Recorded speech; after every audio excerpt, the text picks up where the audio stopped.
Hello बच्चों, आज हमने कक्षा 12 फिजिक्स से प्रकाश खंड से महत्वपूर्ण निगमन लिया है। गोलीय अवतल पृष्ठ पर अपवर्तन का सूत्र जो अक्सर बोर्ड एग्जाम में पूछा जाता है। आइए इसके निगमन को हम समझते हैं। ये देखिए, हमारे पास एक है अवतल पृष्ठ। यह अवतल पृष्ठ है, कॉनकेव सरफेस। यहाँ पर इस पृष्ठ का नाम है SPS डैश। बच्चों, अब हम देखिए क्या करते हैं। इसके द्वारा जो इमेज बन रहा है इसको समझते हैं, इसके चित्र को समझते हैं। हमने यहाँ पर एक बिंदु वस्तु O लिया है। हम जानते हैं कि किसी वस्तु से दो किरणें जाएंगी और अपवर्तन के बाद जहाँ मिलेंगी वहाँ पर उसका इमेज बनेगा। तो इसी कॉन्सेप्ट को यहाँ यूज करेंगे। एक किरण तो हम ऐसे ही लेके चली जा रही है हमारी C से, ये सीधी निकल जाएगी, तो ये तो वही हो गई भाई। और दूसरी हम ये ले गए, ये आपतित किरण यहाँ पे गई, A पर पहुंची, मान लीजिए इस पृष्ठ के बिंदु A पर पहुंची। तो A पर हमें अभिलंब को पता है, अभिलंब कहाँ से जाएगा, तो हम जानते हैं कि किसी गोलीय पृष्ठ का अभिलंब सदैव केंद्र से जाता है। तो वक्रता केंद्र C से हमने इसको मिलाया, इस बिंदु को आगे बढ़ाया, ये CN हमारा अभिलंब हो गया। अब ये जो जाने वाली किरण है ये जाना ऐसे चाहती है परंतु अभिलंब की ओर ये झुक जाएगी, क्योंकि ये विरल माध्यम है और ये कांच में जा रही है वायु से सघन माध्यम में, तो अभिलंब की ओर झुक जाएगी। तो ये देखिए, ये झुक गई और ये अपवर्तित किरण ये बीच वाली है और ये इधर कहीं नहीं मिलेंगी ये दोनों। तो इसको हमने पीछे बढ़ाया और पीछे बढ़ाया तो ये जो यहाँ से गई थी C से होकर इस किरण से बिंदु जो कि मुख्य अक्ष भी है आपका, इससे I पर मिल गई। तो यही I जो है इस वस्तु का, बिंदु वस्तु का क्या है, प्रतिबिंब है। इस तरह से ये प्रतिबिंब जो है बन गया। बाहरी माध्यम हमारा वायु है और अंदर जो पृष्ठ है, पृष्ठ के भीतर कांच माध्यम है। विरल माध्यम से सघन माध्यम से अपवर्तित किरण अभिलंब की ओर झुकेगी बच्चों, और इसको बढ़ाने से यहाँ पर इमेज प्राप्त हुआ।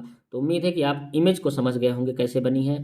तो हम सब जानते हैं P से वक्रता केंद्र की दूरी को वक्रता त्रिज्या R कहते हैं और प्रतिबिंब की दूरी को हम लिख सकते हैं B, और वस्तु की दूरी आप देख रहे हैं क्या है, वो है आपकी U। तो इमेज आपके समझ में आ गई होगी। आइए देखते हैं, इसको आगे बढ़ाते हैं। तो ये हम मान लेते हैं, सबसे पहला काम ये कि ये जो कोण है इसको हमने अल्फा मान लिया, क्रम से मान रहे हैं, इसको बीटा मान लिया और इसको गामा मान लिया। ए से हमने लंब डाला है AM। तो अब देखिए, अब ये कोण आपतित किरण जो है जो अभिलंब के साथ कोण बनाई है, ये कोण I है, ये पूरा कोण, और यहाँ पर ये R है। तो इसका शीर्षाभिमुख कोण यहाँ देखिए, ये वाला भी आपका क्या होगा, R होगा, अपवर्तन कोण। तो अब आगे समझते हैं। अब इसके निगमन को आगे हम कैसे करेंगे, तो हम यहाँ पर देखिए, पहले हम क्या कर रहे हैं, त्रिभुज हमारे पास जो है OAC, हम OAC में ले रहे हैं। तो आप क्या बहिष्कोण प्रमेय जानते होंगे, वो यहाँ पर लगेगा। त्रिभुज OAC में बहुत ही महत्वपूर्ण निगमन है और बहुत आसानी से आप इसको सीख जाएंगे, बिल्कुल भी कठिन आपको नहीं लगेगा। ध्यान से देखिएगा अंत तक। OAC में हमने लिया तो देखिए, बाकी से भूल जाइए, बीच की लाइन को भी आप मत देखिए, OAC पे नज़र डालिए। तो ये देखिए, कोण जो गामा है ये बहिष्कोण है और प्रमेय होती है, बहिष्कोण प्रमेय होती है कि जो बहिष्कोण होता है वो सुदूर स्थित अंतःकोणों के योग के बराबर होता है। तो ये जो गामा है वो अल्फा और ये वाला कोण देखिए, ये बीच वाली लाइन से मतलब नहीं है, ये I की योग के बराबर होगा। बहिष्कोण प्रमेय से हमारे पास जो गामा की वैल्यू है वो हो जा रही है अल्फा प्लस I।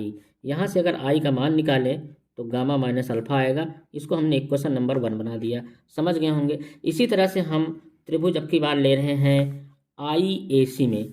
IAC में जब हम लेंगे बच्चों तो फिर बहिष्कोण प्रमेय लगाएंगे, और जब फिर बहिष्कोण प्रमेय लगाएंगे तो यहाँ पर गामा जो होगा अब की बार किसके बराबर हो जाएगा, वो बीटा प्लस ये वाला कोण जो है हमारा R है, बीटा प्लस R के बराबर हो जाएगा।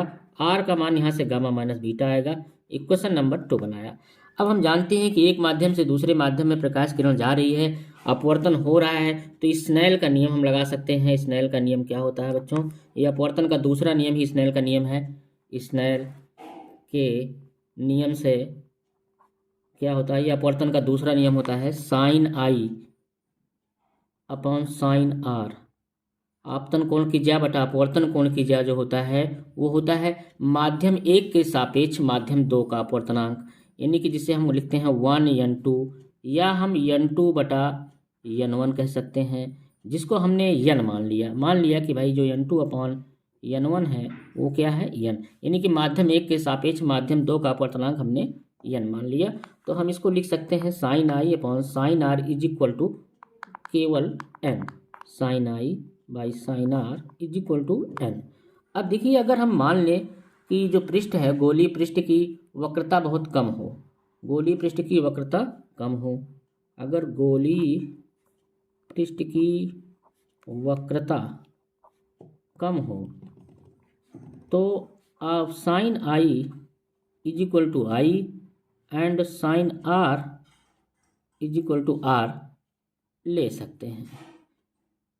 यानी कि जो क्योंकि आई और आर बहुत छोटे कोण होंगे, अगर इसकी वक्रता बहुत कम होगी तो आई और आर अगर बहुत छोटे कोण हो तो हम क्या लिख सकते हैं, साइन आई बराबर साइन केवल आई और sine R is equal to केवल आर ले सकते हैं। तो हम क्या हो जाएगा फिर, तब क्या हो जाएगा आपका I upon R is equal to N हो जाएगा। आई बराबर आ गया एन आर, वैल्यू रख सकते हैं आई और आर की हम, तो gamma minus alpha is equal to N times of R का मान है गामा माइनस बीटा। अब देखिए क्या हो जाएगा, gamma minus alpha is equal to N gamma minus N beta. आप देख रहे हैं एन बीटा। पक्षांतर करेंगे बच्चों हम, तो इसको एन बीटा इधर ला रहे हैं, तो एन बीटा और माइनस अल्फ़ा हमारे पास है, इधर गामा इधर ले जाएंगे और गामा कॉमन ले लेंगे तो हो जाएगा N minus one into gamma. ये इक्वेशन नंबर 3 बन गया। अब आगे देखिए बच्चों, यहाँ तक समझ गए होंगे आपने हमने क्या किया है। पक्षांतर से हमारे समीकरण नंबर 3 बन गया। साइन आई और बटा साइन आर की इक्वल टू एन में हमने सूक्ष्म आई और आर सूक्ष्म कोण है, इसलिए हमने केवल आई और आर लेके इक्वेशन प्राप्त कर लिया। अब आगे क्या करेंगे देखिए, अब महत्वपूर्ण है, और हम यहाँ चित्र देख रहे हैं, एक नज़र चित्र में डालते हैं। तो देखिए अगर पृष्ठ की वक्रता कम हो तो अल्फा बीटा गामा भी क्या होंगे, सूक्ष्म कोण होंगे।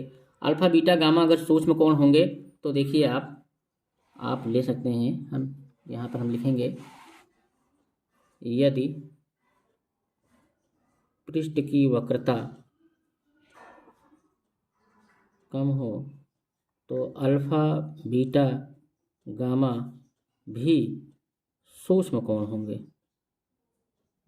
सूक्ष्म कोण होंगे। तो इसके लिए भी हम तब जो हम अल्फा का मान क्या ले सकते हैं, तब अल्फा बराबर क्या हो जाएगा, tan अल्फा ले सकते हैं।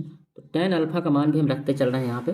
देखिए tan अल्फा क्या होता है, आप सब जानते हैं, समकोण त्रिभुज में tan अल्फा का मान क्या होगा, लंब बटा आधार। तो इसकी एम की ऊंचाई को हम एच मान ले रहे हैं, और अगर आप बात करें एमपी दूरी को हम नगण्य मान ले रहे हैं, सूक्ष्म होंगे। और एमपी को हम नगण्य ले सकते हैं, क्योंकि अगर इसकी वक्रता कम होगी तो ये एम जो है पी के बहुत पास होगा, तो एमपी को हम क्या ले लेंगे, नगण्य। अगर इसको हम एमपी दूरी को नगण्य ले लेंगे तो जो दूरी हमें पी से है वही दूरी हम एम से ले पाएंगे। तो ये tan अल्फा की वैल्यू हो जाएगी एच अपान पूरी दूरी जो हो जाएगी वो ओ एम होगी, और उसको हम ले सकते हैं यू के बराबर। पूरी दूरी जो होनी है ओ एम, उसको हम ले सकते हैं पी ओ, क्योंकि वो एम पी को हमने क्या मान लिया है, नगण्य मान लिया है।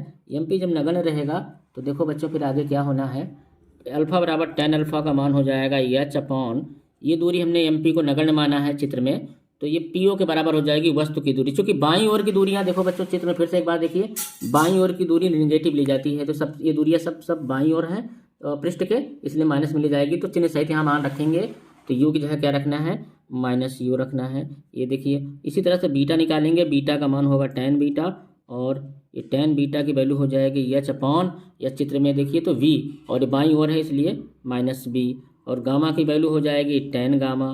बस इतना आसान सा काम है, यही आपको करना है इसमें। एच अपॉन ये दूरी माइनस आर हो जाएगी, क्योंकि एम पी दूरी हमने नगण्य माना है, बार बार ये कह रहा हूँ, उसको समझ लीजिएगा।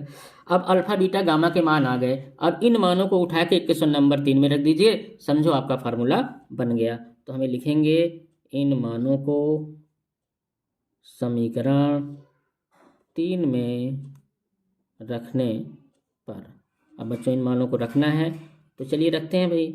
ये क्या हो गया, एन बीटा, बीटा की जगह क्या रखेंगे, एच अपॉन माइनस वी, और फिर उसके बाद है माइनस अल्फ़ा, अल्फ़ा का मान क्या है, H upon minus U is equal to N minus one, और इंटू है गामा, गामा का मान है H upon minus are.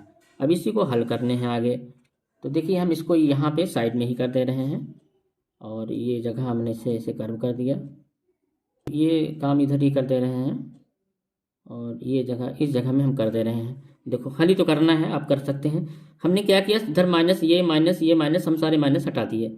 Minus से हमने दोनों तरफ गुणा कर दिया तो क्या हो गया, बचा क्या भाई हमारे पास, एन एच अपॉन वी और ये minus H upon U is equal to N minus one by R बचा।